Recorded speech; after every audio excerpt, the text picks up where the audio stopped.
Hello, everyone. Something happened with the stream yesterday. I was doing. I've, I have no idea what happened. Hopefully today things go a bit smoothly.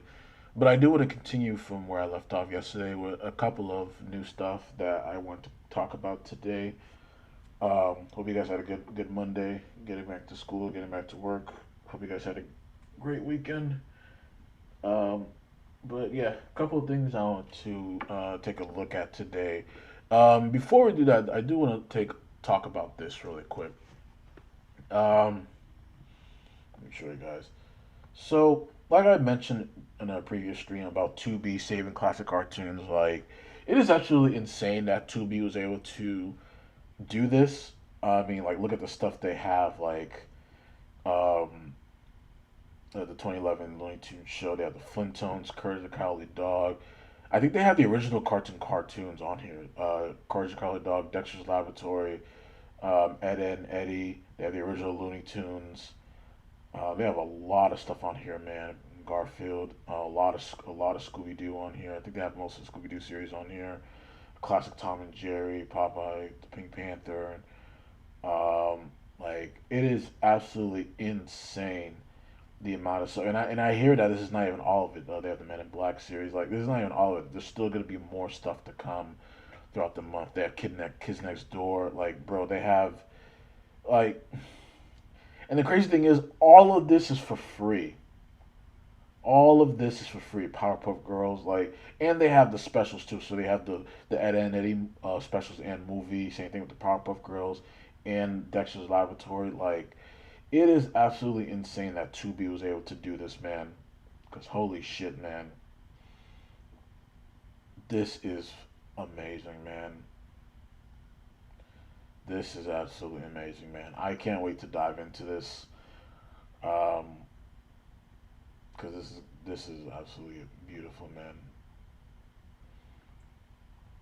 And like they said, there's still more stuff to come because I'm still waiting for them to put Shaolin Showdown on here. It's probably gonna have to wait a couple of weeks. But yeah, man, like Tubi really saved classic cartoons. They really saved it, and I'm really happy um, that they did this because for some reason HBO Max was originally the home for majority of this stuff, but for some reason throughout the years HBO Max started to remove all of these shows. I believe it was last 2 years ago HBO Max removed all of the original Cartoon Network shows, and that literally just got people upset. It was just like, what's the point of you doing that? Like those series were like one of the main reasons why people navigated to your platform, and them removing those series just made no fucking sense to me whatsoever. Like you literally um you literally pushed a lot of your subscribers away for doing that, and I just don't understand why they did that shit. Like that made zero sense to me. But yeah, man, classic cartoons are now officially on 2B. And Tubi is for free as far as I know. I believe they play ads in the middle. If you watch it on your computer, and if you have like ad blocks on your computer, there's gonna be no ads. I'm pretty sure there's a way to like to transit that onto your TV also. I know a buddy of mine that did that. But yeah, man, classic cartoons are on here, man. I already started rewatching Ed, Ed and Eddie. I'm probably gonna do Dexter's Lab next, then Courage, and then so on. But yeah, man, I'm really happy that they did this, man. I'm really happy. They truly saved classic media. They truly have. And not just with cartoons. There's a lot of like really old school movies on here too, from like the '90s to early 2000s. A lot of old school movies on here too. So yeah, if you have Tubi, or if you're interested in rewatching your classic cartoons, Tubi is the place to go. But yeah, today I want to talk about a couple of things. Obviously, I want to continue from what I was talking about yesterday before my stream got cut off. But um, I do want to talk about this really quick. So before I play this video from Eric July, I do want to continue off with the whole Paramount and DC thing. So let's take a look at this. This is something I do want to talk about.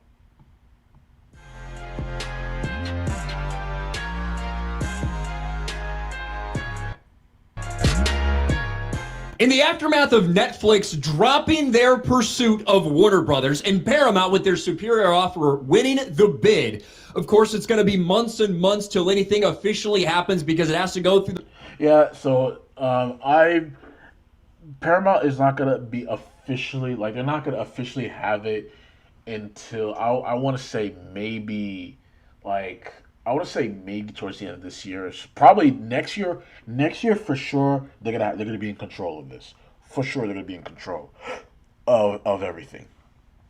But obviously, this has to go through regulations, all that BS, all that stuff. So it's gonna take some time before they fully have control of Warner Bros. And all the properties. So for sure, the beginning of next year, they're gonna have full control of everything. For sure, 100%. the process to actually get approved. But for right now, it certainly looks like Paramount will be the ones that acquire Warner Brothers Discovery and all of the associated properties and IPs that go with it.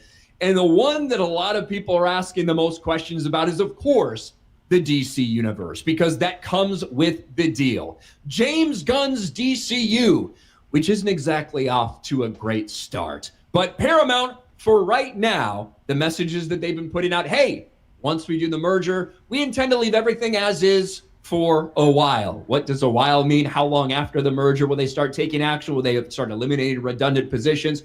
Who knows? That's what all these studios say when they buy people up. And inevitably, there are changes and layoffs because things just don't align, visions. So, like I said before, I'm actually really happy that Paramount has it over Netflix, especially with stuff like DC. Because again, like knowing Netflix, they're probably gonna they're probably gonna make everyone gay, race swap all these DC characters. Like for example, like that Black Superman movie that they've been trying to do at DC for a while now. I'm telling you right now, they were gonna push that shit heavy. So I'm actually pretty happy that they have it now. And one thing I know, especially with Paramount, the reason why they wanted Warner Bros. Because they really wanted DC. Because for a while now, when they were trying to buy off Warner Bros., they already had plans for their own team being in charge of DC. And like I said, regular Warner Bros. Is still going to run throughout the year. Like I said, like the beginning of next year, that's when they're going to like be in those positions and taking over DC and doing a lot of shifts and changes throughout the studio. Now the question is, what's going to happen with James Gunn? And like I said, James Gunn's DC is not off to a good start. I mean, again, like it's been confirmed now that the Superman movie did not make its money back. It didn't make profit. This was confirmed by the Netflix boss when he was in front of the Senate talking about if they were going to keep movies in theaters for a while, and he literally confirmed it that Superman did not make its return. So his DC is not off to a great start. He had Creature Commandos that literally almost no one watched. Like they I think they streamed it on YouTube for free, and no one still watched it. Superman obviously didn't make his money back. He did Peacemaker, which again I don't know what the fuck was the point of that series when looking at it. And then now he's doing Supergirl, which comes out in June. And then he announced Man of Tomorrow, his Superman sequel. So again, and also he announced the person who wrote the Flash film is writing his Batman film, and the same director, which again it's absolutely stupid. But like I said, I have no idea what's going on with his universe. I said this before. I feel like he did more divide and less enthusiasm in the fan base ever since he became in charge. I'm just to be honest, most of these people who like his work, I feel like they're not majority DC fans. They're just James Gunn fans, meaning that they're fans of like Guardians of the Galaxy. It's those fans that migrate over to DC, and again they will shield and cope for days saying that the Superman movie was successful, and it's just like it wasn't. Like even watching it, like rewatching it in a retrospect, it's just like this is not even a good movie. Like every serious moment is taken away by a joke or some stupid like comedic relief, and it's just like, what are we doing here? The fact that the best person in the movie wasn't even your main character, but it was like a side character, Mr. Terrific, like that should tell you all you need to know about the movie, literally. Don't align, etc., etc. But when it comes to James Gunn's DC universe, the reason that so many people are talking about this is, quite frankly, because of the state of James Gunn's DC universe. Despite what the media and so many activist shill accounts desperately wanted you to believe when Superman came out in the summer, despite a lot of the predictions and projections ranging from 800, 900 million to $1 billion at the box office, James Gunn's true debut in Superman the movie didn't work out very well and underperformed, despite what all these people want to lie and try to say, even as admitted by Netflix when they looked into the books and were looking to buy Warner Brothers. Exactly. Exactly. Netflix literally confirmed it. Literally confirmed it, that they said that the movie was not profitable.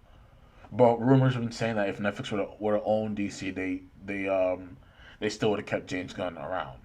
So basically, his DC would still be around. But again, like, it just wasn't, like, it just made no sense. It just made zero sense to keep him around, because I don't know, like, you guys seen Superman, you guys seen Guardians of the Galaxy. Me personally, I was never the biggest fan of Guardians of the Galaxy. I just watched them just because, it's just to, like, continue to see where the story's going to take place for the MCU as a whole, not just for the Guardian story. I'm just going to be honest.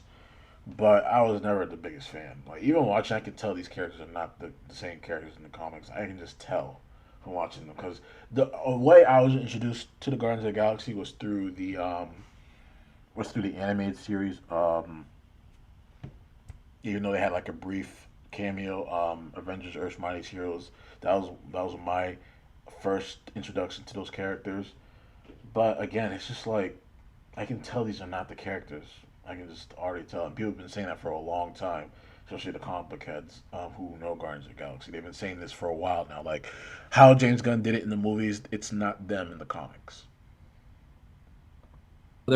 James Gunn's Superman underperformed at the box office for what they expected. It did not break even in the theaters. And we've heard all of the people bitching and moaning and complaining and trying to convince you otherwise, but it's the reality. The only reason we're having discussions about James Gunn's future in the DC universe is because the movie underperformed.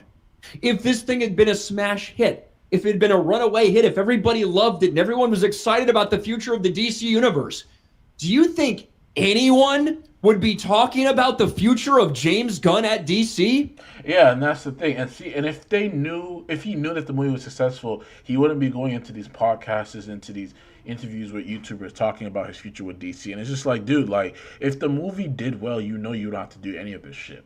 Like, even though I did not like the Batman made money. It made a profit. So Matt Reeves, he really doesn't have anything to worry about. Actually, I can't even say that, because we still don't know what Paramount wants to do. Will they let him finish? Probably. I feel like it depends on the second movie, if the second movie does well or not. But again, like Paramount says, they're trying to get a brand new regime and all that stuff. Even though I will kind of sigh if they do another reboot, but yeah, we'll just have to wait and see. Absolutely not, because of course they'd want to have him on. Of course, that'd be a no-brainer. Why would they make any changes? But the reality is, Superman wasn't received as well as everyone tried to pretend it was. It didn't perform well at the box office. And the direct follow-up that was tied into Superman Peacemaker Season 2 was a ratings disaster. And it completely got annihilated by the audience. So things haven't exactly been looking great. But that's the question everyone's asking right now. What does the future hold for Paramount when it comes to James Gunn in the DC universe? And when you look at reactions from DCU fans, they're not exactly thrilled about this. Some of them think it would have been better off if Netflix had got them, because they would have really just left it alone, as opposed to Paramount getting them. The truth is, all of this, for the most part, is just guesswork at this point. But the reason people are guessing the way they are is because of how James Gunn's DC universe has been so far. And A lot of DCU fans are kind of having meltdowns and think that this is just going to ruin everything and blah, blah, blah. You even have some of the biggest shill accounts like Home of DCU. I may be changing my account because they know that things might not be long in this. They can't believe that Paramount's going to buy and destroy what James Gunn built. And the reality is what James Gunn... He hasn't really built anything. Like, he really hasn't built anything. I'm just going to be honest. And I was watching a video from Shine Comics the other day. He made a really good point. The plot for Superman, James Gunn's Superman, it's kind of similar to Batman versus Superman in terms of Superman's part in the movie. It's kind of similar when you think about it. Gunn built isn't all that appealing to a lot of people. $600 million at the box office is not some historic flop or anything like that. It's a disappointment. Call it what it is. It's a disappointment. If you remember going into last summer, people were having arguments about, well, we have $3 billion hits in the summer blockbusters. Like, will we have Jurassic World? Will we have Superman, Fantastic Four? They could all hit $1 billion. Which one will do the best? Those are the arguments people were having. Fantastic Four is viewed as a financial failure. It only made about $50 million less than Superman. Jurassic, I think out of those three, I think Jurassic World made the most money, even though people had big opinions about it. It made I think it made almost $1 billion, if I'm not mistaken. So that movie made money. Superman, and it costs less to make. And that's if you believe Warner Brothers' actual numbers for James Gunn's Superman. My opinion, and it's just guesswork because that's what all these things are, all these reactions are basically just guesswork. I think it's going to be 12 months before this thing gets finalized. By that time, James Gunn's new movie, Man of Tomorrow, will already have been filmed. They'll be in the editing process. That comes out in 2027. I think that is the make or break for James Gunn and his future with the DC universe, regardless of whether... No, I mean, yeah, Ryan, he's right to a degree, but I think the make or break is Supergirl, in my opinion. It's Supergirl and that... What's coming out this year? It's Supergirl and... What's that fucking show? The fucking that Green Lantern show. Though I feel like those two are going to be the make or break. Is that Lantern show coming out this year? All right, yeah, it says 2020. Yeah, so it is coming out this year. Those two properties are going to be the make or break, in my opinion. Yeah, they'll probably let them do the editing with the Man of Tomorrow and all that shit, but Supergirl for sure is going to be the make or break, and the Lantern show. Because like I said, I feel like the only reason why people are probably going to go see Supergirl is probably just to see Lobo. I'm just going to be honest. The Lantern show, I said this from the very beginning, ever since the show was announced. If it's a show where literally you don't see them use their powers until the last couple of episodes, and the show's DOA, in my opinion. It's fucking Lantern. Even the name of the show is stupid. It's like, bro, just call it Green Lantern. It's like, I don't get it. Unless the show's going to be some sort of anthology where it's going to be exploring different Lantern Corps, which would make sense. But I don't think the show's going to do that. So it's just you should have just called it Green Lanterns. The fuck? Just call it Green Lantern or the Green Lantern Corps. I don't get the point of that. Whether it's Warner Brothers or Paramount. Because I think that's going to be the determining factor. That's going to tell how many people are actually excited. Supergirl, I don't think is going to perform very well this year. But Man of Tomorrow, your direct sequel to Superman, that is going to be the determining factor, whether people show up or whether they don't, and whether James Gunn stays or whether he goes. But there's all sorts of reports out there with even some people claiming that James Gunn, he doesn't want to work for Paramount because they're too close with Trump, and James Gunn hates Trump so much. He is going to leave first. He's going to quit DC before his contract's officially up and make a return to Marvel. A lot of people are speculating about a lot of different things. One thing that most people feel at this point, just being real, is that James Gunn is not long for the DC universe. And isn't this funny? After all the shit that we've been hearing and talking about and seeing over the past 2 years, if James Gunn's DC exit is this quick, just snap your fucking fingers, a couple movies, that's it, be done, we're gone, we're moving on to something else. I wouldn't blame Paramount because, quite frankly, I think James Gunn is the wrong person to lead the DC cinematic universe. I think Superman is a good example of that. Yes. I think a lot of the problems they've had getting these things actually in production is part of that. The fact that you don't have a Batman script yet ready, and the fact that you selected the worst people to possibly do a Batman script as well, all of them are not great indicators that James Gunn is the right guy, was the right hire to lead the future of this franchise forward. I certainly won't be sad to see him go if in fact that's what happens, but I guess only time will tell. Like I said, I will not be surprised. If I don't think he's gonna so much quit. Well, actually, no. I feel like he probably is gonna quit if they if he feels like they're gonna let him go. But like I said, Supergirl's really gonna say a lot of things about his future. Supergirl and the Lantern show. So it's up to the fans. It's up to the fans to see if they want him to stay or not. It's really up to the fans. Ever since Paramount bought it, I've been seeing a lot of tweets about the Snyderverse restore, and I saw an interview the other day with someone interviewing Zack Snyder. Zack Snyder talked about the history of how he started from Man of Steel to Batman vs Superman. Because I think in a couple of weeks this year is going to be the 10-year anniversary of the release of Batman vs Superman. Shit, damn, that movie came out 10 years ago. I remember going to watch that opening night too. Damn, time really flies. But yeah, this year is going to be a 10-year anniversary for that film. Yeah, let's play this video for Derek July because he makes a. Actually, wait, should we play this one first? No, let's do this one first. I think there's a conversation that needs to be had clearly because a lot of people. Hold on. I don't know why it keeps doing that. I think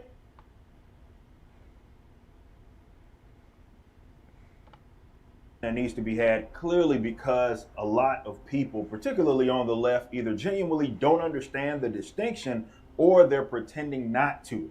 And I think it's mostly the latter. When we launched ISOM #1, it was a massive success, and almost immediately the narrative from outlets and commentators was that the Rippaverse was anti-woke in terms of being a comic book company. Now, some news organizations ran with that, but Gabe and I went on Fox News after that launch, and Gabe said it explicitly.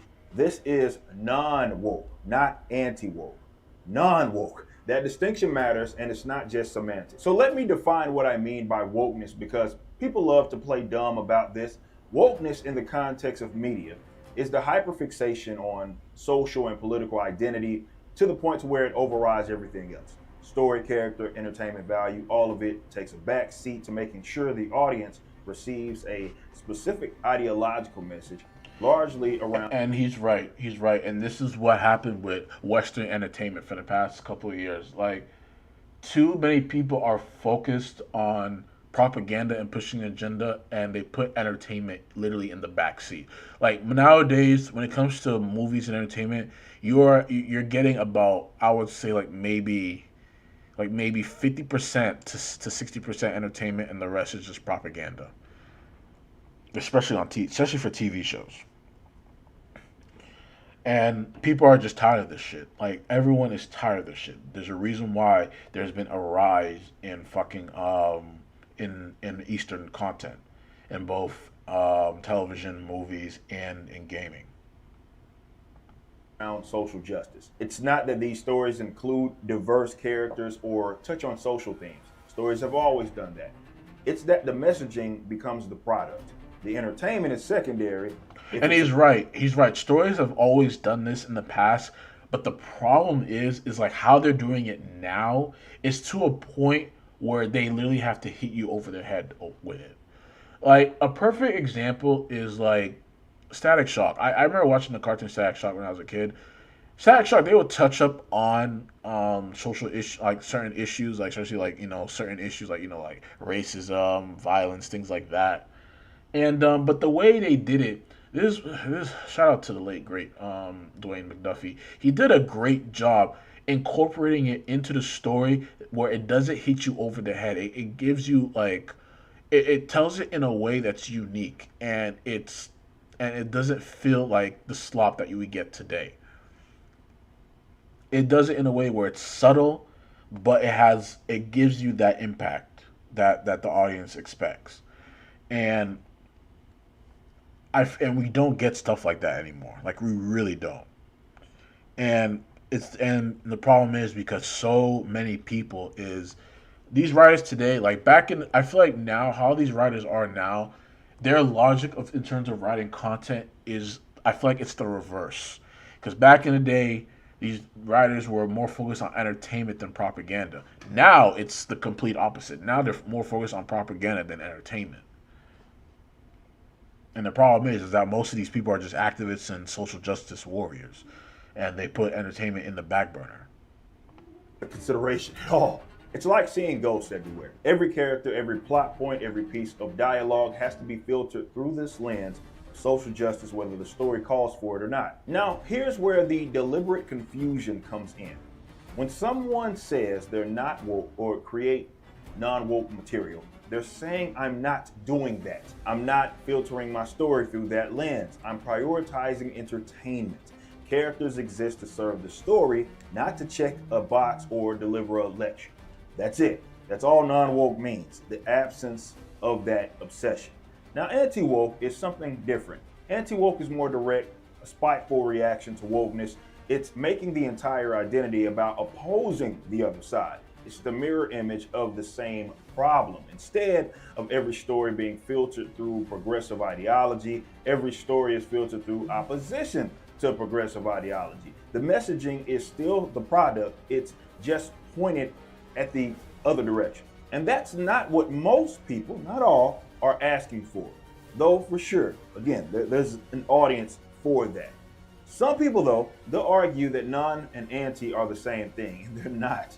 And the people making that argument know they're not. Saying I don't want politics shoved into my entertainment is not the same as saying I want the opposite politics shoved into my entertainment. He's right. And there is a huge difference between the two, because again, anti-woke is like this idea where you're basically coming at everything that the woke people be trying to preach at. You're trying to make fun of them. At the end of the day, me personally, and I think a lot of people would agree with this too, I just want to be entertained. I don't want to be knocked over the head by your politics or or how you think politically. It's that fucking simple. Like when it comes to these worlds, just like when you're watching like something that has to do with like fantasy or sci-fi, like you want to get lost and be immersed into that world. You don't want to fucking get knocked over your head. You know, people don't want this shit. Like it just makes no sense. Make something where people can just be entertained, no matter what. At the end of the day, it's about you creating characters and building a world that people can enjoy, get behind, and get lost in that world. It's that simple. And I feel like that's something that a lot of Western entertainment here in almost every medium, that they have lost their way of doing that. It's because you have these fucking weirdos in these spaces who don't give a shit about entertainment, and they're pushing this shit onto the audience. The big ones to get this, in my opinion, are in the past couple of years are arguably comic book media and gaming. Gaming has it probably the worst. And again, it's the fact that the Japanese, the Chinese, and the Koreans are just making some of the most simple concept games that we used to make back in the early 2000s, and they're selling billions of money of it, and it's just like, dude, like Black Myth Wukong, Stellar Blade, like these are not crazy concept games. These are games we used to make back in the day, and these games are selling boatloads of copies. Like Black Myth Wukong made $1 billion, and that's from an independent studio. Their budget for that game was even that much money compared to how much we paid for AAA games here, and yet that game is highly successful. Like there are thousands, hundreds of thousands of fans waiting for that next game to release, and it's ridiculous how we are not doing that anymore. It's absolutely insane. Like we used to do this for the longest time. What the fuck happened? Like, and the problem, and another problem is too, everyone is too afraid to push that boundary. No, when they're writing when they're creating certain themes or certain stories, they're afraid to push that boundary because they're afraid they're going to offend someone. When I mean someone, I mean a very small, minute, niche audience that borderline doesn't even fucking care about the medium.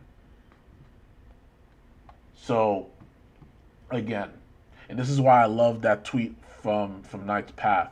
Someone asked, I think it's like an indie studio. Someone asked, "Is there going to be gay characters or LGBTQ representation in this game?" And I think one of the developers responded saying, "We are here to make games for gamers. We're not here to push propaganda."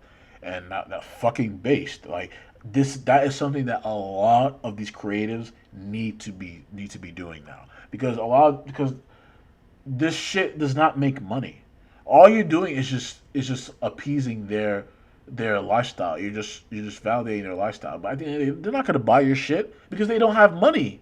They don't have money to buy into your stuff. And the ones that do, it's not enough to keep you afloat. At the end of the day, you need to cater to the majority. Majority meaning the people that actually buy your fucking games. Or whatever media you're selling. You need to cater to them at the end of the day. It's that simple. Stop catering to a fucking small audience that doesn't even have money.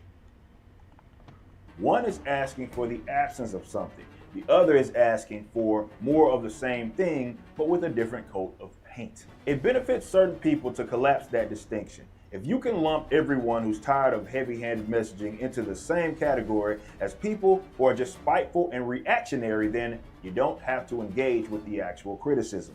You don't have to reckon with the fact that people aren't rejecting diversity.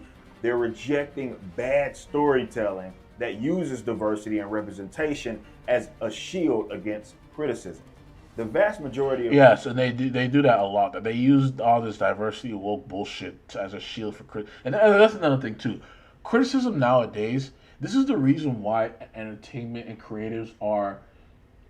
There's a reason why creatives nowadays are just arguably talentless, because they refuse to take criticism. A lot of these people, they're viewing criticism now as like an attack or hate. And it's just like, no, like you need constructive criticism because it makes you a better creative. It makes you better. It helps you to improve. It helps you to push boundaries. Especially if it's criticism from the people that you're trying to push your product to. Like you need to listen to their criticism. If you ever listen to criticism from either your colleagues or people that don't even buy your shit, you're listening to the wrong people. At the end of the day, don't be wrong. I believe in creative freedom. You're free to create whatever you want. But at the end of the day, if you're making something for a global audience and they don't like what you're creating, you have to change course. Because if you don't change course, you're gonna be bankrupt. No one's gonna care. And if you start pushing out these tweets or whatever on any social platform saying, "Oh, look at all these haters and stuff," it's just be like, bro, you're killing the audience you have, and people are just gonna walk away, and you're never gonna get that back. A lot of people have been doing that. They have been attacking their main fan base, like the fan base, the people that actually make the money because they disagree with a certain choice or certain things that they do. And then when they don't show up, when your product doesn't sell, you attack them again. And again, and then when you do that, you lose them forever. They won't come back. The only way to come back is if you are gone. Even if you apologize, they're not going to take that chance, because people have done that in the past. They're not going to take that chance. The only way to take the chance is if there's like a whole new regime change, meaning that that person, you are gone and someone else is in charge. Or they probably just won't come back because they've been let down too much. That's what happened with the MCU. MCU is a perfect example. The people who complain about wokeness in media are not looking for content that does the same thing, but from the opposite end of the political spectrum. They just want good stories. They want characters that feel real and not like mouthpieces. They want to sit down with a comic, a game, a movie, and and be entertained without feeling like they're being talked down to. And that's what non-woke means. It's not a political position. It's a creative priority. It's about entertainment first, and the fact that this even needs to be explained tells you how far things have drifted. Exactly. The fact that it has to be explained just shows you how bad things are, and it's absolutely insane. The original Watch Dogs is genuinely... Hold on. I'm going to play this. Hold on. I want to take a look at something first. I want to take a look at this really quick. This man just saved anime, manga, games, and the internet as a whole within Japan, and the Prime Minister of Japan outright stated that she will not censor and have the internet censor fictional content all in the name of Think of the Children. This is legitimately such an amazing moment and good news to cover, because it's the exact opposite of what we've been seeing in the last 8 to 9 months from Western countries. As we all know, in the last 8 to 9 months, censorship of the internet has been relatively worse, to where you have the UK putting these draconic laws to where, like, if you even post the wrong meme, you could be arrested for it. You have, age verification on Discord, Spotify, you have Microsoft, Minecraft, all sorts of random different apps, random different sites, forcing in age verification just to have an operating system. For instance, if you want to log into Windows, Linux, or whatever, you need to age verify yourself with face scanning technology or digital ID. And this is so stupid. I just don't understand why so many of these weird ass companies. I don't know why the fuck these countries are trying to like push this shit. And I'm happy. I'm really happy they elected this person as Japan's prime minister.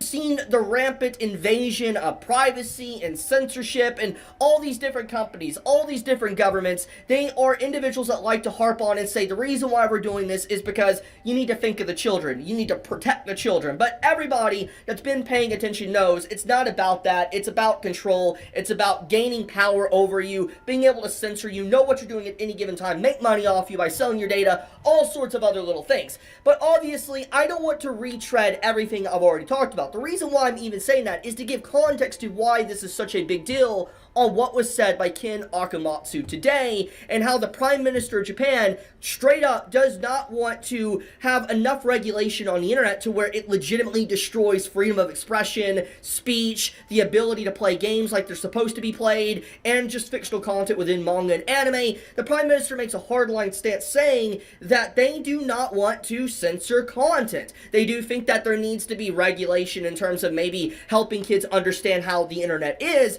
but they don't want to straight up put forced age verification on every little thing and effectively just steal all your privacy away from you and become basically kind of like China. I think it's legitimately, it's amazing, honestly, to see the Prime Minister, the head honcho of Japan, making a stance like this. And this post from Ken Akamatsu is very important as well, because he's the one that brought this to light. For those that need much needed context on who this individual is, let me give it. So Ken Akamatsu is a very legendary individual, honestly, within Japan, and I'm willing to bet you have heard of what he has done. Even if you don't know him now as a politician, I'm willing to bet you know what he's worked on. He has worked on stuff like this: Love Hina, Negima, and UQ Holder. I'm familiar with Love Hina, legendary series. He opened the gate for a lot of calm, ecchi genre. Really good. Really great creative. A while ago, Visa and MasterCard, the payment publishers, they were blocking his works on a certain site because of stupid. Mind you, they're trying to like block him from selling his work because of how the characters are depicted. And it's like, again, we're talking about fictional content, and this whole age verification thing, thinking of children's shit, it's such other bullshit. Because at the end of the day, this is what people need to understand. It's up to the parents to monitor what their child is doing. If you are a parent and you have a child and they are freely on the internet without no restrictions, there is a problem. You are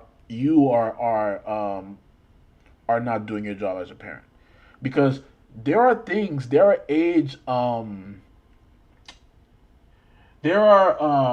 forgot the name, forgot what it's called. There are parental provisions on the internet that you can put as a parent. Like you can block your kids from going on certain websites or searching up certain things. You as a parent have that power to do that. Same thing with a phone. Like if you give your kid a phone, which I wouldn't recommend giving a kid a phone or a tablet unless until they reach a decent age. Me personally, I would say like maybe like 15, 16. But if you give your child that device, you as a parent has to put in all the parental stuff on there. That way they're not on. That way they're not doing things that you don't want them to be doing. It's that simple. Like this has been a thing since I was a kid. Like it's not anything new. If anything, now that they're easier to do now. So this idea that think of the children like it's other bullshit. It's all about just monitoring people and just taking people's data and selling it. That's literally what all it is. And they're trying to gain a monopoly on the internet by doing this. And that's why Japan is so fucking based for doing this. Like at the end of the day, Japan believes in common sense, meaning that it's up to the parents to monitor and raise their children at the end of the day. Because we've seen it time and time again when I remember when the head of Facebook was in front of the Senate and there were like a group of parents behind them like saying their kids died due to social media, and it's just like, where the fuck were the parents? Like I remember one of them saying that their child committed suicide. She was on the platform. She had a phone, and she was 11 years old. And I'm just like, why the fuck are you giving an 11-year-old a phone?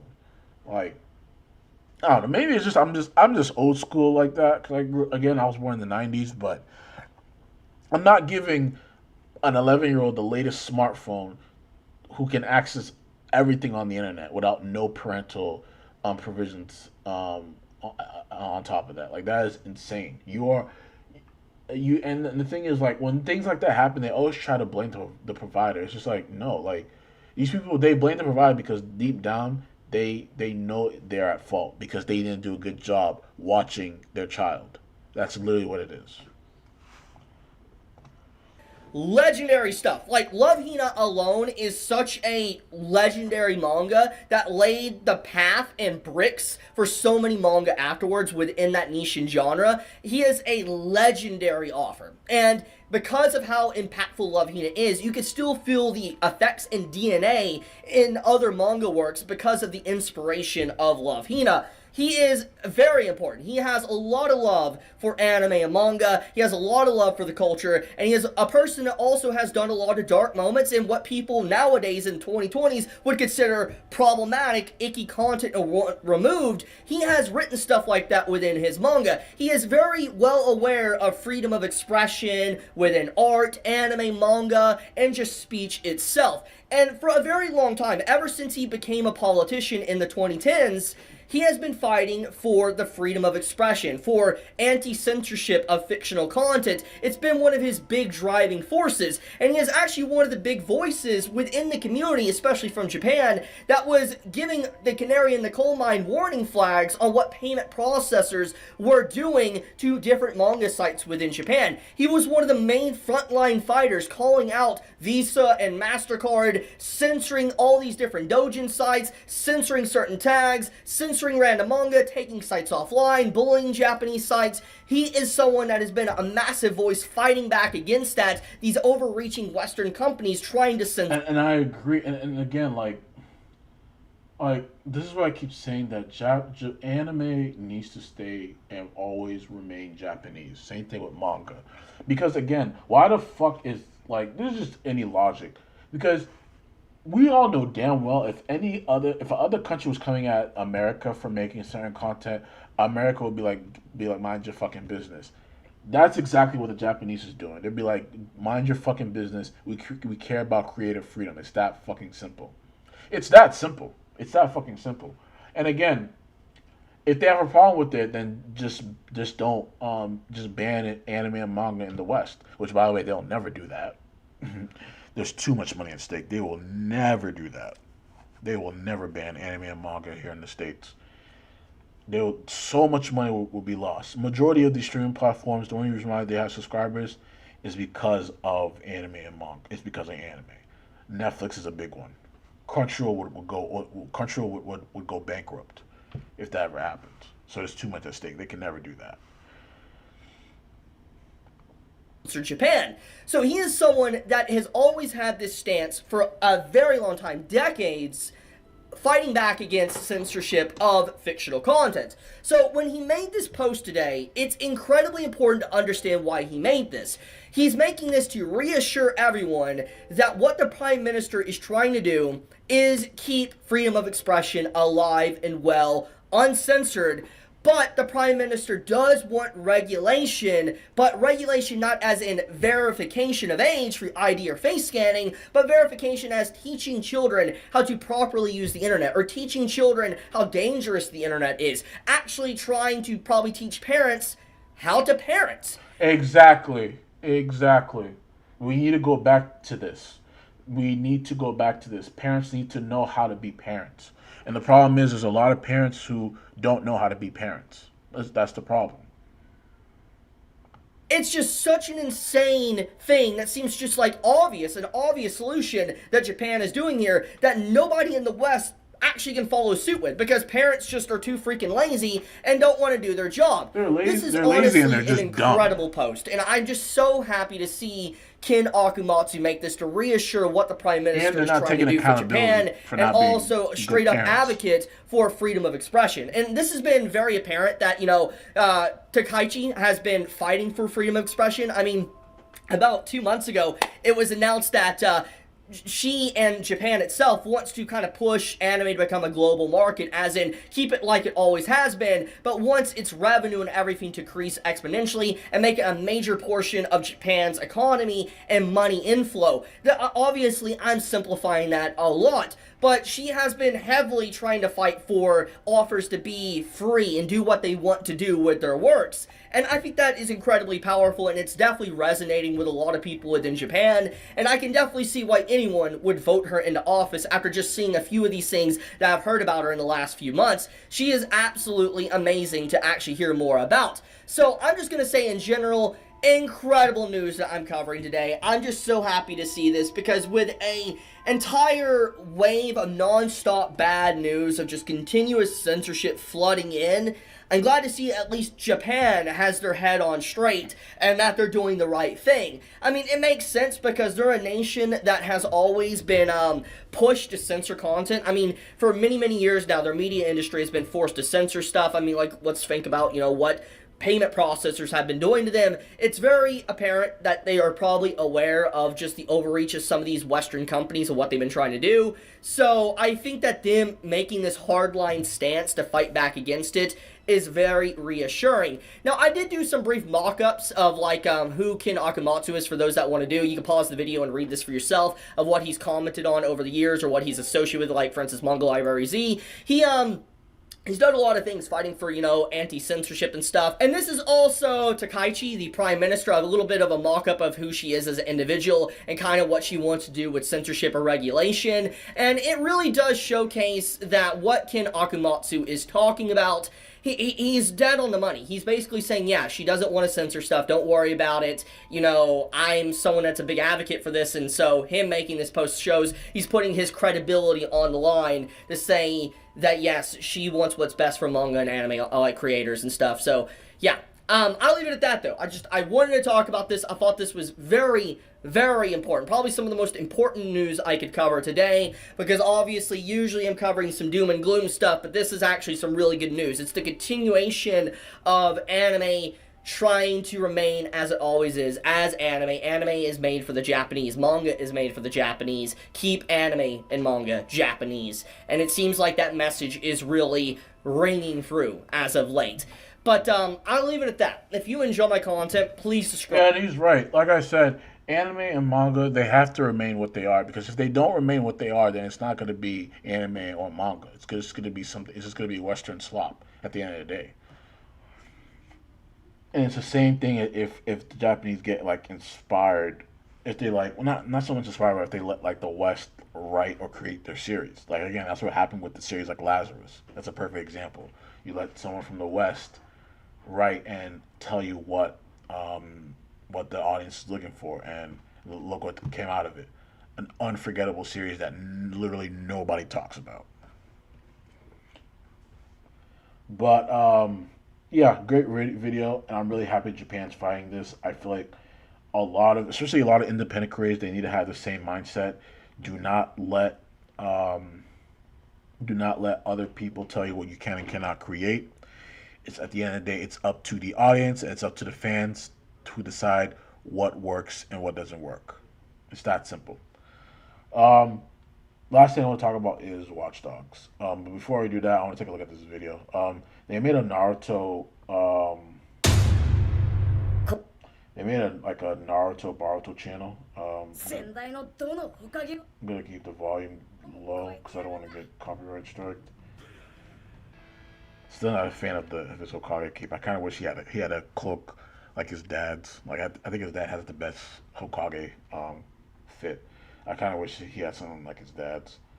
But overall, still happy he was able to achieve his goal, man.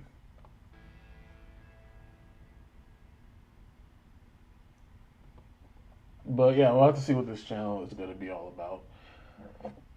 Now I'm going to talk about Watch Dogs, because when it comes to my favorite game, this always concerns me. Many of you know, if you watch this channel, that I'm not a huge fan of... Hold on, let me put the volume back up.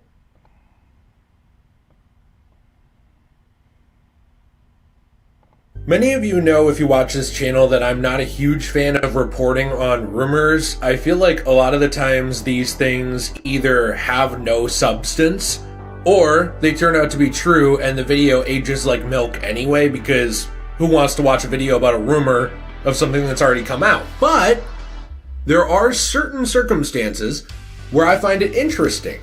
And Watch Dogs is one of those, because there's really been radio silence for a long time on this franchise. I would argue ever since they started trying to add DLC to Legion with things like, you know, the assassin, the playable assassin, and also adding in, of course, Aiden Pierce, my boy. I am a huge fan of Watch Dogs 1. Take that for what you will, but for me, that was where I felt like the franchise peaked in many ways. And for some, it's Watch Dogs. I agree, and he's saying just like what a lot of people are saying. Watch Dogs 1, even though it has problems in terms of the story and the character and the tone, it was perfect. 2, fair enough. But we've been waiting for like a return of Watch Dogs, some of us who like the franchise, for a long time.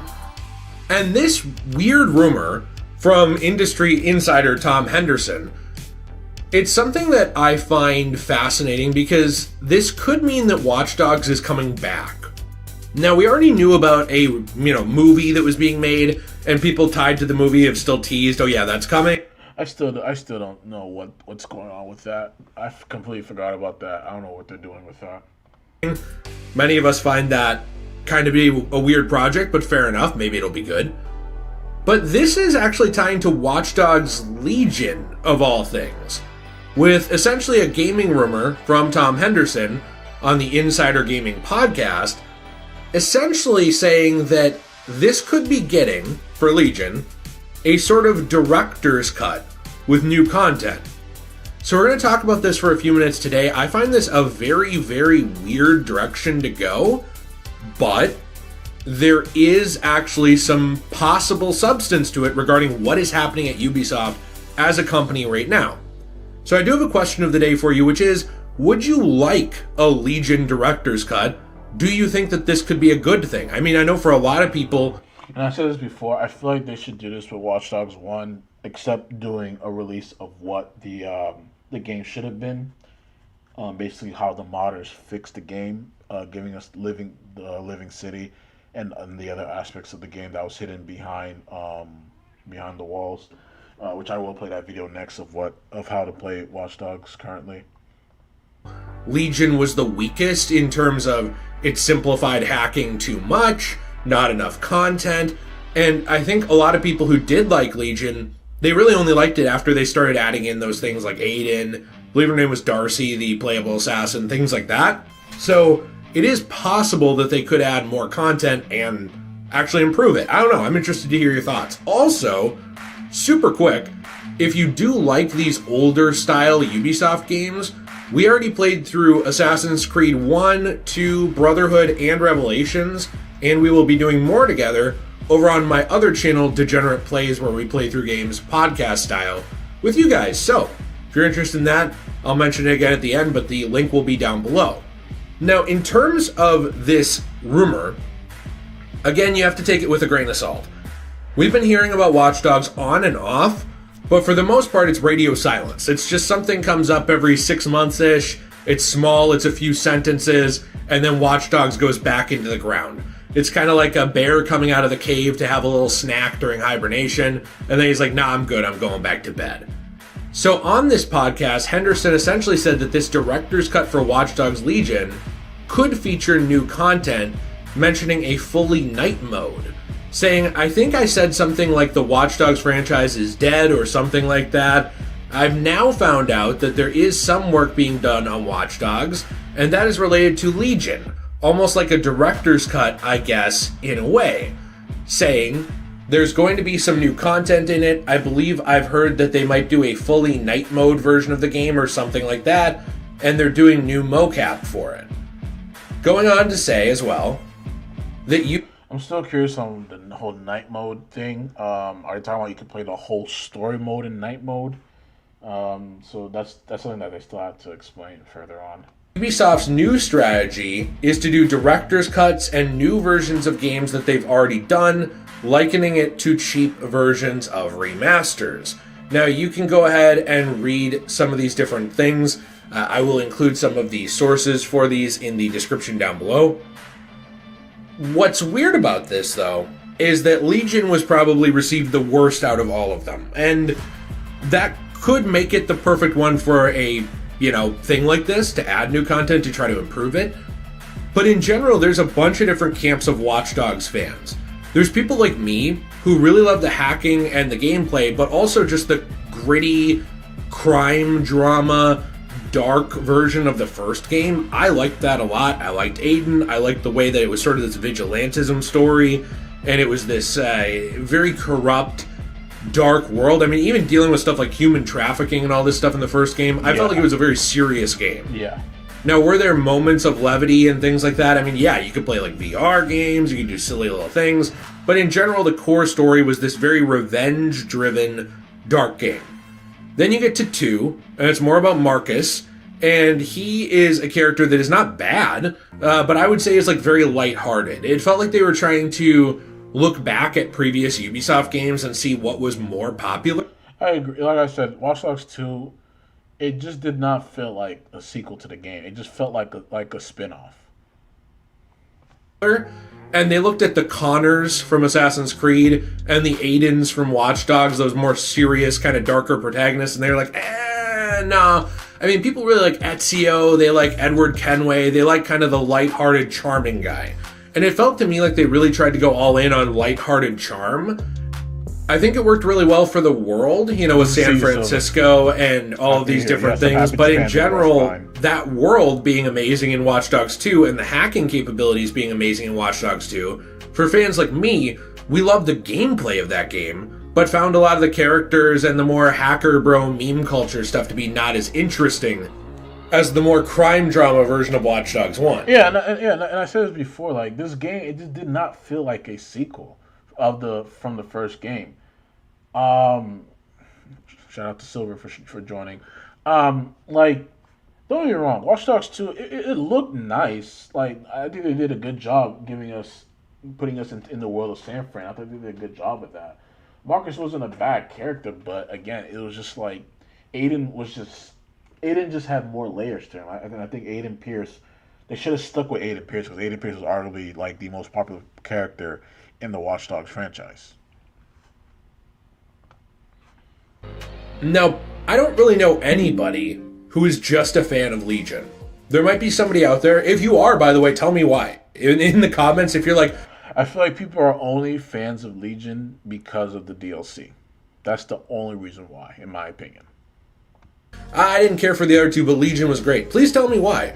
Because, for the most part, the people who loved 1 and loved 2 seemed really disappointed by Legion. Now, people like me were excited when they added Aiden, but issues like simplifying the hacking too much, the gameplay feeling not as in-depth as Watch Dogs 2, the story feeling not as serious as Watch Dogs 1 or as well thought out, it felt more like a sandbox game that they didn't really give their all to. And so with this, if you could actually add to that a lot and make that game significantly better, this could be a really good candidate to fix up. I mean, you're not going to please people who liked Watch Dogs 1 and didn't like 2 by doing a director's cut of 2. You're not going to please people who didn't like Watch Dogs 1 by doing a director's cut of 1. And those games are both older. You know, it's probably easier to go back to Legion. It's probably more recent in terms of, you know, the gameplay, the engine, the way games work now, things like that. It's probably going to be a lot easier to mess with that. At the same time, it's a very weird look when Legion did the worst. You're going to have to try to sell that again to people and get them to buy it even if they had a bad taste in their mouth. You ignored the game for multiple years, so it's not even like Cyberpunk where they were fixing it the whole time. Like it launched rough and they were fixing it the entire time. Yeah, like after they did the Bloodline DLC, a lot of people just left Watch Dogs. The people who are marketing the game, they moved on to other projects. It's not even like that. It's like, hey guys, we know we bailed on this for a long time, but we're back. You're gonna have to sell people on that. I don't know. I mean, I think Watch Dogs in general was on a downward trajectory for quality and also for sales. So can you get people to buy that game again? I'm not really sure. I also do find it interesting because it's a bit of a bad look in terms of just ditching the Prince of Persia remake entirely. If you're just going to go in on easy director's cuts, easy remasters. I'll be interested to hear your thoughts on it. I am like of two minds on it. Yeah, if you can improve the worst game in the franchise and make it better. I mean, old man Aiden Pierce is in there, okay? I'm a bit of a fanboy. Like, I'd play that. But at the same time... Still upset they made Aiden that old. Appreciate you joining the stream, Silver. I will be doing a drawing stream later on. I might do one later on. But, again, I'm still upset that they made Aiden old. Like, I just don't understand why they went in that direction. Like, you only had one game with him. So... Again, I don't know what was the point of doing that. You have to convince everyone else. It might not be the best way to revive the series. And even if it is cheap and easy, I do wonder, like, is it going to help in the long run? Or is it just going to make the worst game in the series still the worst, but not as bad? I have advocated for director's cuts of certain games. Like, I think games like Marvel's Spider-Man 2... even though they'll never put the money into it, it would have really benefited from fleshing out certain storylines in a game like that. But there are other games that I feel like nobody was asking for a director's cut of. That's kind of where I'm at with it. It could improve it, but we'll have to wait and see. And it might not even be true. This might all be BS. He might have been fed a bad leak, and it might never happen. But let me know what you think about this in the comments down below. Watch Dogs 1 is one of my favorite games ever. I know people's problems with it. I know whenever I say that, people shit on me, but I love that game, and you can't make me not love that game. Same. So, if you can make a better game for old man Aiden Pierce, I guess I'm here for it, but I don't know how you're going to convince everybody else. If you enjoyed this video, you want to leave a like, subscribe, let me know your thoughts down below. I appreciate that as always, answering the question of the day, or if you want to see more content like this, we have a Watch Dogs playlist, Assassin's Creed playlist, and also we have played through multiple Assassin's. So yeah, like I said, I'm not sure what's the point of even going down this route. I don't think it's smart at all. I do wish they did this on the first game. That's just my personal opinion. I do wish they did like a director's cut / a bit of a remake for the first game. And again, I'm going to play the video from Game Cartel to show you why playing Watch Dogs on PC is arguably the best way to experience the game. But yeah, I'm going to play this video so you can see how these modders really changed the game.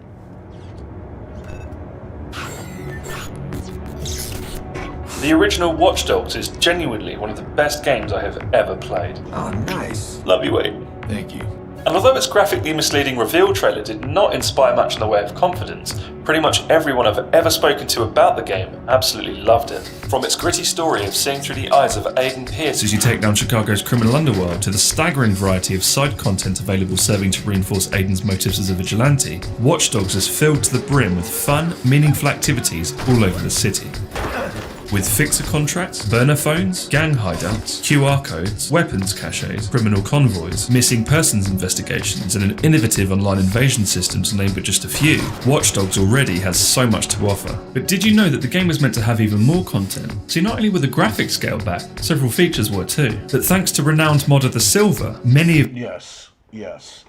There was a lot of stuff that did not make it into the final game on release for consoles, and these modders really truly saved the game by unlocking all the features of the game. And again, like all those features, it's like you're playing an entirely new game. If these missing mechanics have since been restored, along with a wealth of additional content that expands and enhances Watch Dogs in practically every way. Although this mod has been covered before, countless improvements have been made since its initial release. With Living City, Watch Dogs in 2024 is one of the most fun, entertaining action-adventure games available today. And in this video we're going to discuss how Living City hacks its way through the game's code to provide us with Watch Dogs 2.0.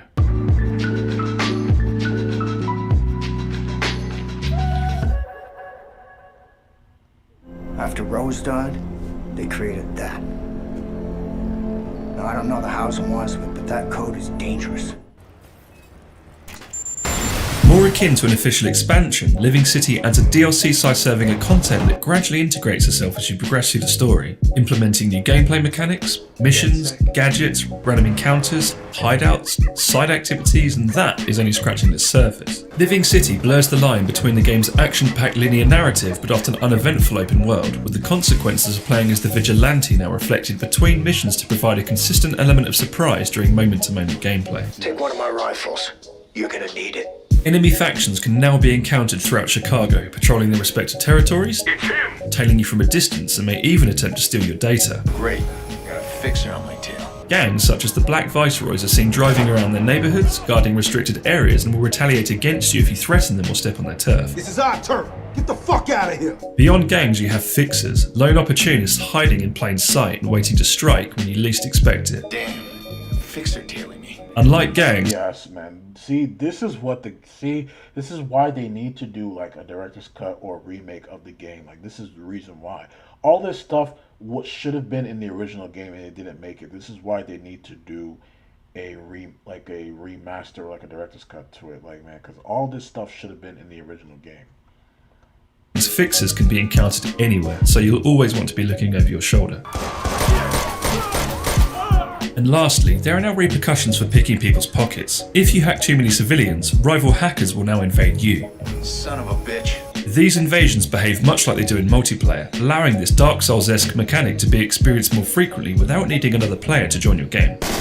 With danger now around every corner, the police no longer wait passively until their search disks pick up your signal before hunting you down. Instead, the scan mechanic has been replaced with an actual police response, and the law now realistically searches your last known location rather than immediately surrounding your exact position. Clear. Gonna move on. Yeah, When you that logically makes more sense because again, that spawn yellow circle thing was kind of bullshit. This makes a lot more sense now. It's actually like realistic. prove to be a real menace to society by hacking and harming your way to heat level 5, the law starts using CTOS hacks against you.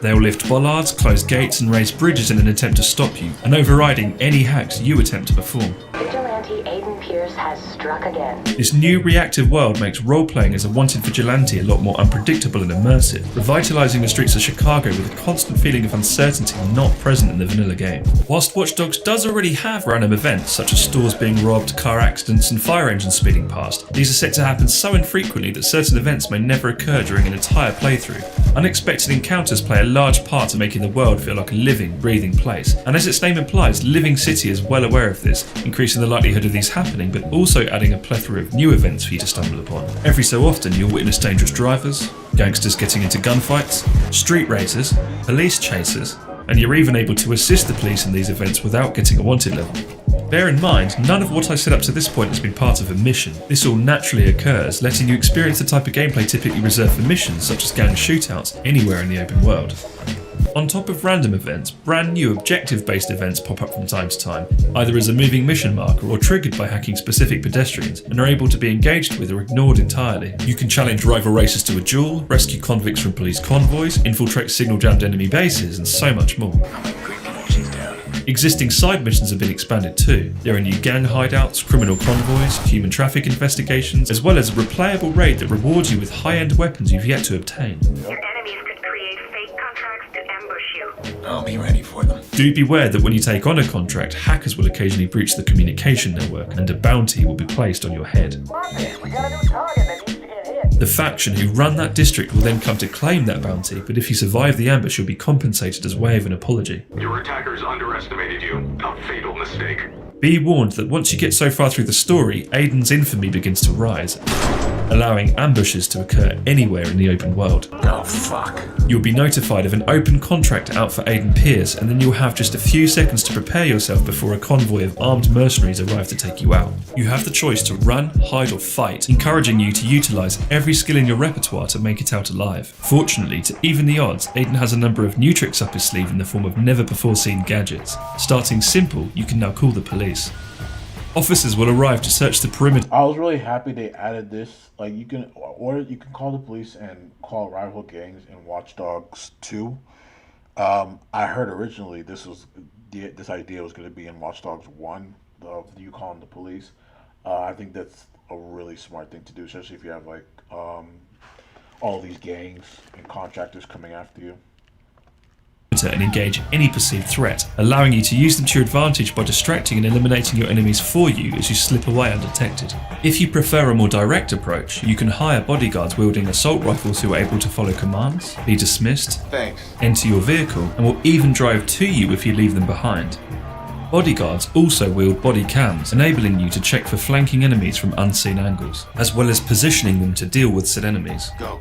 Aiden has unique dialogue depending on the situation, such as calling for help if he's being attacked, Under fire here! Help me out! informing his team when a tough enemy has been killed, Damn, I got him! prompting them to either follow him or hold the position, Get in the car, let's go.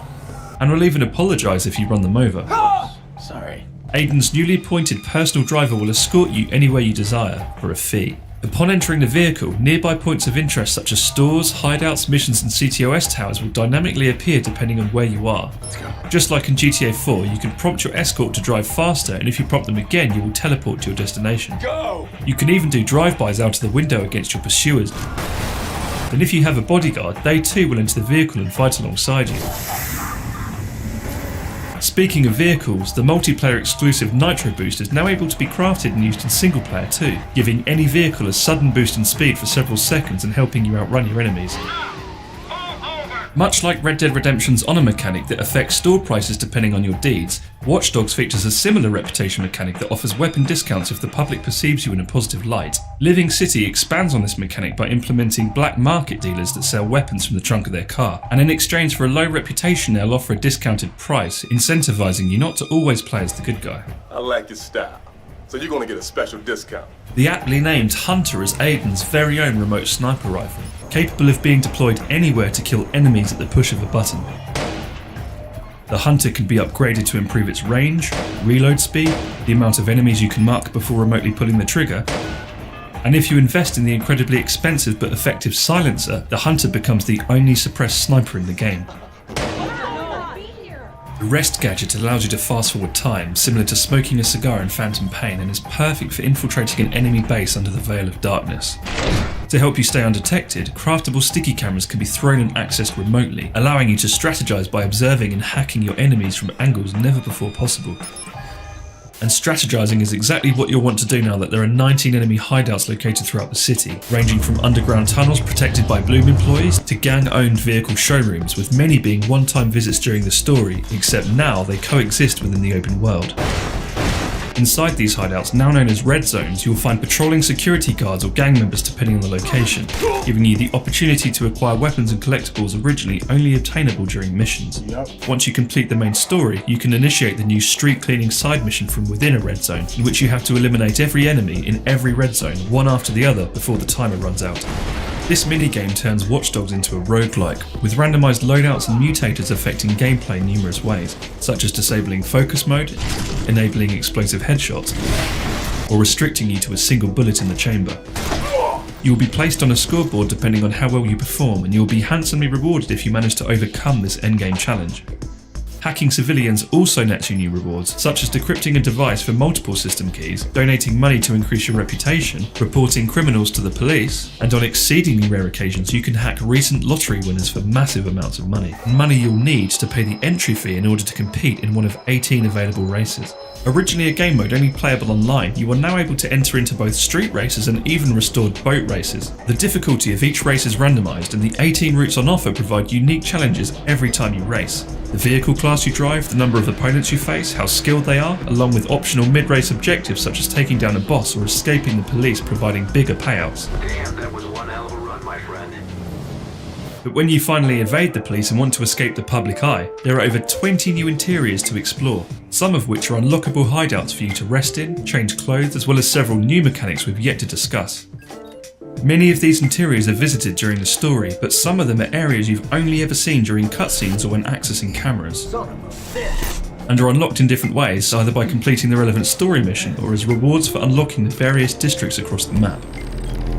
Living City provides a wealth of new content, but if there's anything you don't like the sound of, many of the mod's mechanics can be tweaked to your preference or even disabled entirely, such as how often you'll be ambushed, whether enemies can use CTOS against you, and one of my favourite new features, limited inventory. Not a scratch. As someone who loves challenging games with realistic mechanics, limited inventory encourages you to pick the right tool for the job by restricting you to a single weapon in each slot. Rather than role-playing as a Terminator with an entire armory in your pocket, you now have to plan ahead and prioritise your loadout depending on the situation. When infiltrating a gang hideout, you'll probably want to bring a silenced weapon, but if you get caught, you might want to drop it for something stronger. This restriction makes your decisions more impactful now that you have to consider a weapon's strengths and weaknesses, and makes the process of investing in high-end gear. I think that's something that should have been in the game from the beginning, and it gives you like the option for you to like switch back and forth. Like, should I have unlimited inventory, or should I have like unlimited inventory? I feel like it could really challenge you as the player. That is a really unique thing to have. I think that was really good that they added that. Are a lot more rewarding. If you purchase a weapon but don't want to use it there and then, the weapon you previously held will appear on the counter, allowing you to switch back to it. Fortunately, any weapons you leave behind don't have to be purchased over and over again whenever you want to use them. Every safe house now comes stocked with an armory, allowing you to equip any weapon you've previously picked up or purchased. Black market dealers also have portable armories if you wish to change your loadout on the fly without having to return to a safe house. Alongside his armory, Aiden now has access to a workbench and is able to spend money on equipment such as lures, explosives and blackouts, without having to travel to a specific vendor like in the vanilla game. On top of everything we've discussed so far, Living City implements an absolute ton of additional tweaks and improvements to the game. The first being restored relief mapping, a cut feature that adds realistic contours and shading to 2D textures, giving the illusion that they are in fact 3D, and vastly improving the appearance of surfaces such as walls, pavements and shutters, with minimal performance impact. Gone are the days of needing to grind through tedious online challenges to get your hands on the rarest weapons. Every single weapon is now immediately obtainable, but if that wasn't enough, you now have access to the previously console-exclusive MP412 revolver. Bear in mind that with the numerous new ways of making money, the economy has been rebalanced so that stronger weapons carry heftier price tags. When using the game's vast array of armaments, a small but meaningful change to combat is that focus mode no longer tints and blurs the edges of the screen, allowing for less distracting, more satisfying gunplay. Aiden is now a lot more talkative and will react to the situations he finds himself in, such as swearing when crashing his vehicle, successfully escaping his pursuers, Looks like I'm clear. and many other scenario-specific lines that help give Aiden more character. You got a death wish? Don't try me. That's all of them. Back to business.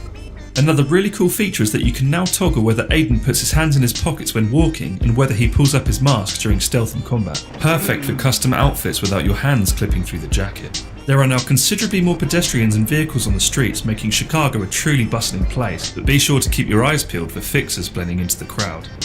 you're now able to remove weapons from your inventory, either by unequipping them in the armory or dropping them on the ground, which is perfect if you want to challenge yourself with a pistol-only playthrough now that the Beretta 92 FS as seen in the E3 2012 trailer, but sadly never made its way to release, has been restored in all its glory. And when the police catch you with it, they'll no longer shoot on sight after Act 3 anymore, allowing you to cause a blackout during early felony levels moments before being arrested as seen in the E3 walkthrough demo. Thanks to modder Hardfatsuki for developing the Living City add-ons loader, additional add-ons can be downloaded or made from scratch, essentially expanding the expansion with entirely new game mechanics or even mechanics featured in other games. By default, changing weapons does not slow down time, but fans of GTA and Red Dead Slow-Mo Weapon Wheel can add this feature to Watch Dogs, ideal for switching between hacks before pedestrians have a chance to call the cops. But do you know what would be really helpful? A pay and spray system. Well, now there is one, and by travelling to one of several garages across the map, you can repair and respray your vehicle for a fee. The price per respray depends on the vehicle class, how much damage needs to be repaired, and even reputation plays a part in how much you'll pay. If Ubisoft is smart, they should take everything that they did with this and release a version with updated graphics for a console. If Ubisoft is smart, I feel like this will sell. If they market it correctly too, this will sell. Not only can Aiden have a positive, neutral or negative reputation, each garage does too, and if your public perception aligns you'll receive a discount, otherwise you'll be forced to pay a little extra. Bearing in mind that garages with bad reputation are the only type that allow you to lose your wanted level. But if you feel like discounts make the game a little bit too forgiving and instead want an extra challenge, you can enable money loss upon death, which removes a percentage of your bank balance every time you're killed. Living City is the way Watch Dogs is meant to be played, seamlessly bridging the gap in and out of missions, making for a cohesive, content-rich experience from start to finish. It lets you take part in Aiden's story on a much deeper level, exacting justice in a city teeming with activities to conquer and enemies to overcome. Not only does it rejuvenate the game with a plethora of creative new features, mechanics and quality of life improvements, cut content originally worked on by Ubisoft such as ambushes and armories intended for the game have been remade completely from scratch, fulfilling the developer's intended vision. Living City doesn't just improve Watch Dogs, it completes it, and I cannot recommend it enough. But Living City is only the beginning. Stay tuned for the next episode in which I cover 15 of the best Watch Dogs mods that introduce terrifying new enemy factions, add more complexity to hacking, improve the game's graphics, textures and lighting, modernise the dated death animations, give more freedom to takedowns, and so much more. While vanilla... Yeah, shout out to Game Cartel. He did a really good job explaining this, man. Yeah, man, this is literally the only way to play Watch Dogs, in my opinion. But I think we'll leave it at that. Thank you guys for watching. Really appreciate it. I might do a drawing stream later tonight. We'll see how things go. Don't forget to like and subscribe. And I'll see you guys in the next one. This is The Way Blur, and I'm signing out.